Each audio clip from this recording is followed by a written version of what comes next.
Well, it's a brutal realization. These victims lured into what seems like a loving relationship, only to realize they got caught in a trap. Margaret Look is busy in the kitchen of her San Jose home, but the only food is in the pictures on the wall. I hardly cook because I'm alone. Instead, her kitchen is overwhelmed with paperwork, bank statements, and wire transfer documents. 15,000. The remains of a heartless scam that took nearly $1 million of her money, leaving Margaret with almost nothing to live on. Why? I'm so stupid. I let him scam me. I was really, really depressed. I have a garden here. Margaret looks out over the balcony of the two-bedroom condo she bought for retirement, fearing she will lose that too.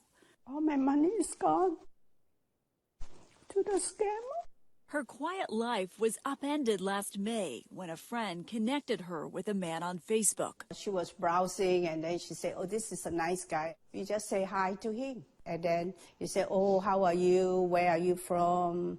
I say, we are from San Jose. And then he said, oh, I like to, meet people from San Jose, and I'm from Texas. His name was Ed, a businessman, also of Chinese descent. They began chatting online, then on the WhatsApp message service. He was really nice to me, greet me every morning. He said he likes me, we are Chinese. Every day they shared details of their daily life, what they ate, where they went, their common heritage. He was calling her honey. She called him love. She texted, when I think of someone special, it's you that comes to my mind. And he wrote, the feelings between us are real. I hope our love can last forever. Every day he's kind of saying sweet talk to me. So I say, oh, maybe, I'm lonely too, right? Yet he would never meet her in person and insisted they kept their romance a secret. And then he started asking me, what investment do you have?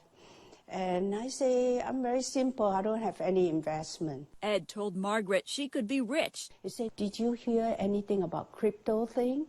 Why don't I give you 15,000 to invest? So I said, no, I have 15,000. He guided her to wire her money into an online account and then log into a crypto investment site. I went into the platform to trade 15,000. I make about 24,000. The app showed she earned a big profit in seconds. Ed told Margaret to invest more. And just trust me, I will make $1 million over for you. So she wired $120,000 from her IRA account into Discover Bank and then to the online account. Again, the app showed big profits. And he said, oh, no, now you have to put $490. Then I say, why so much? Ed told her she had to keep investing to reach their $5 million goal. Reluctantly, she wired another $490,000 from her IRA account. Again, her money seemed to grow. Ed told her she could make even more. I'm a simple person. I don't know how to trade. So I follow him whatever he tells me. So she wired him the last $62,000 from her IRA. But Ed did not stop there. He wants me to put another $1 million. So I don't have the money. Now, Ed was not so loving. And he was on the phone with me, constantly pushing me and said, you have to borrow $600. She searched for a lender, obtained a $300,000 second mortgage, then wired all that money too. But it seemed like her crypto account now totaled $2.4 million, and Margaret needed to cash out. Then came the shock. When I go into the platform to get my money, he freezes it.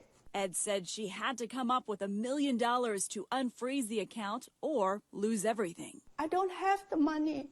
And then he said, you have to do it. You have to borrow from your friend, whoever you have. He began threatening legal action and left a chilling voice message. I don't want we be the enemies.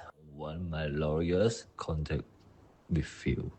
Desperate, Margaret consulted ChatGPT. ChatGPT told me, no, this is a scam. You better go to the police station. At that time, I panicked and I called him. I said, Ed, you are scamming me. Turns out that all along, Margaret had been wiring her money directly to a bank in Malaysia, where scammers picked it up. It was all part of a growing scheme known as pig butchering, with large organizations operating overseas. The scammers set up fake romantic relationships to lure victims into buying phony crypto, shattering millions of lives. I'm trying to help myself to save this house. I don't know where am I going to stay, right? Margaret lost not only her savings, but now faces a huge tax bill for withdrawing all the funds out of her IRA account at once. Now, 7 on Your Side has heard from several other victims of pig butchering. An important warning here: to never invest with someone you've never met.